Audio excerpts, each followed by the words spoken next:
ওকে বলে জয় গৌর বিষ্ণু প্রিয়া প্রেমানন্দে হরি হরি বল হরি বল ছোট করতে হবে।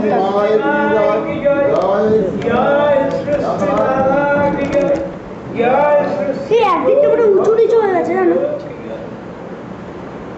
তুই দেখবি, হ্যাঁ তুই হাত দিবি না, হ্যাঁ ভাই। বন্দেহং শ্রী গুরু শ্রীযুত পদকমলং শ্রী গুরু বৈষ্ণবঞ্চ শ্রী রূপং সাগর জাতং সহগণ রঘুনাথান্বিতং তং সজীবং সদ্বৈতং সাবধূতং এটা কি হয় হরিজন সহিতং শ্রীকৃষ্ণ চৈতন্য দেবং শ্রী রাধা কৃষ্ণ পাদং সহগণ রহিতং শ্রী বিশাখান্বিতং চ আজানুলম্বিত ভুজৌ কনকাবদাতৌ সংকীর্তনৈকপীতরৌ কমলায়তাক্ষৌ বিশ্বম্ভরৌ দ্বিজুবরৌ যুবধর্মপালৌ বন্দে জগৎপ্রিয়করৌ করুণাবতারৌ নমস্ত্রিকাল সত্যায় জগন্নাথ সুতায় সভৃত্তায় সপুত্রায় সকলত্রায় তে নমঃ বন্দে বিষ্ণুপ্রিয়া গৌরৌ সহচরি সমন্বিত লীলামৃতং প্রবর্ষন্তৌ প্রমরস বিহারিণৌ খেলন্তৌ নাগরিবৃন্दै নিত্য নবরসায়নৌ কিশোরৌ রসিকৌ সপ্তৌ জগদুদ্ধারকারিণৌ ভবাবধৌ মমতাবর্তে জীবানাং সততং গতি জ্ঞান কর্ম বিমুগ্ধানাং দিব্যনেত্রপ্রদায়িনৌ শোভামানৌ চিদাকাশে কলিকলমশনাশনৌ সুন্দর মধুর দিব্য নবীমান মথমন্মথ রসরাজ মহাভাব সদানন্দ সদাতন জ্ঞাতাং সুরত ছন্দ বিষ্ণুপ্রিয় বিশ্বম্ভর या देवी सर्वभूतेषु मातृरूपेण संस्थिता नमस्तस्यै नमस्तस्यै नमस्तस्यै नमो नमः वञ्चाकल्पतरुभ्यश्च कृपासिन्धुभ्येव च पतितानां पावनेभ्यो वैष्णवेभ्यो नमो नमः मूकं करोति वाचालं पङ्गुं लङ्घयते गिरिं यत्कृपातमहं वन्दे श्रीपरमानन्दमाधवम् ॐ कृष्णाय वासुदेवाय हरे परमात्मने प्रणतक्लेशनाश गौराङ्गाय नमो नमः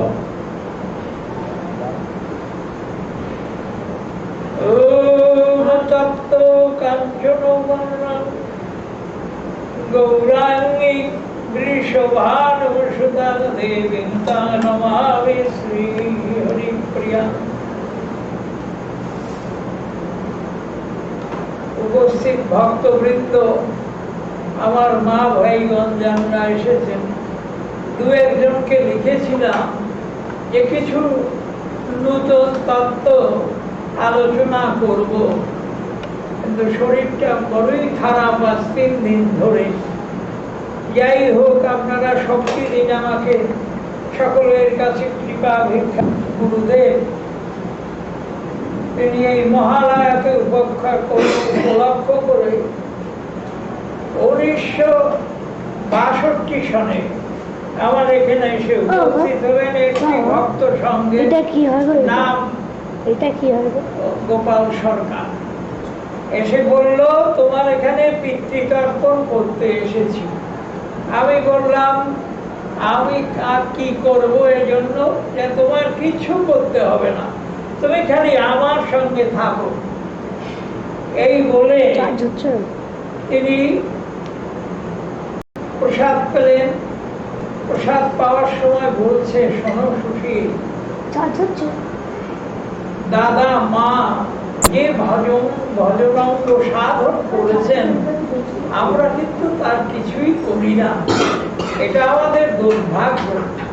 পূর্বে কীর্তনের বাড়ি একটু পড়লাম, আর বাড়ি গিয়ে আবার সেই পুনর্মূষিত ভব হয়ে থাকা, এটা কিন্তু জীবনের উদ্দেশ্য না। আমি এই মহালয়ায় তোমার এখানে এসেছি কেন জানো? একটি আচরণে সিদ্ধ হও, এই ইচ্ছার জন্যই।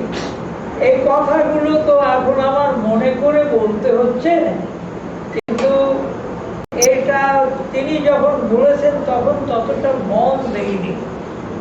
এরপরই বললেন যে দেখো, মহালয়া শব্দের অর্থ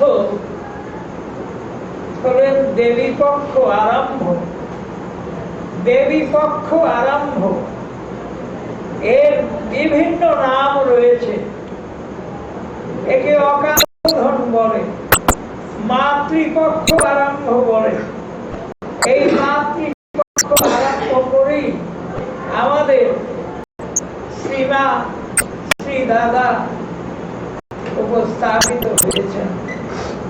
এই মাতৃপক্ষকে আরম্ভ করে শ্রীনারায়ণ সত্যযুগে মাকে আশ্রয় করে শুম্ভ মধু আর কৈটবকে বধ করে তার দেহ দ্বারা মেদিনী সৃষ্টি করে মাকে সেখানে মহাশক্তি, মাকে বাম অংশ সমুদ্রভূতা, সেই সাধনী শক্তিকে ওই মেদিনীতে স্থাপিত করে এর দ্বারা সৃষ্টি আরম্ভ করে। সৃষ্টি স্থিতি প্রলয় রক্ষা করবার জন্য সেখানে ব্রহ্মা বিষ্ণু এবং শিবকে নিযুক্ত করেন।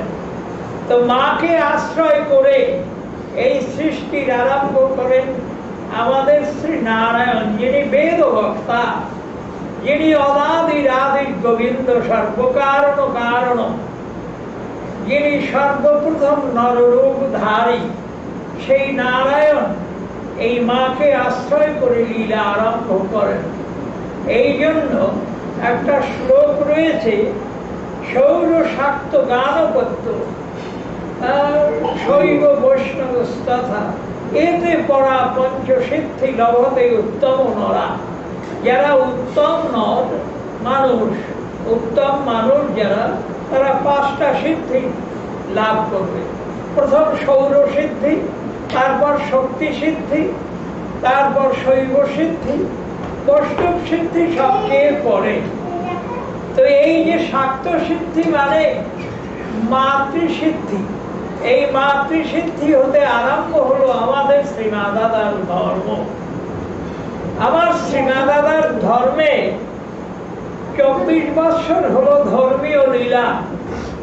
এই 24 বছরের মধ্যে 20 বৎসরই তিনি লীলা করেছেন মা এবং দাদা রূপে, অর্থাৎ মাতৃভাব এবং ভ্রাতৃভাব জগতে বিতরণ করেছেন।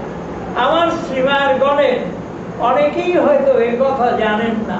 আর মাত্র 4 বৎসর, এই 4 বৎসরের লীলা, অর্থাৎ 26 থেকে 30, এই লীলাই হচ্ছে গৌরাঙ্গ বিশ্ব, অর্থাৎ মাতৃসিদ্ধি লাভ করে মাতৃমন্ত্রে সিদ্ধ হয়ে মাকে আশ্রয় করে শ্রী দাদার সকল ধর্ম। কথাগুলি কিন্তু আমার গুরুদেব অর্থাৎ রাঙা দাদার কথা অনেক ভুলে গেছি, আর যেগুলি প্রকৃত প্রয়োজন সেগুলো আমার মনে আছে। তো এই জন্যই এই মাতৃপক্ষ আরম্ভ করে আমি এই সব কথা তোমাকে বলছি। তো মাতৃপক্ষটিকে, এটাকে শাক্ত পক্ষ বা বৈষ্ণব ধর্মের মধ্যে আর মা এই মাকে অবলম্বন করি আমরা এই জগতে পদার্থ করি, মাকে অবলম্বন করে সুতরাং এই মাকে অবলম্বন করে শ্রীনারায়ণ বলুন, শ্রীরামচন্দ্র বলুন, শ্রীকৃষ্ণচন্দ্র বলুন, সকলেই আশ্রয় হচ্ছে মা।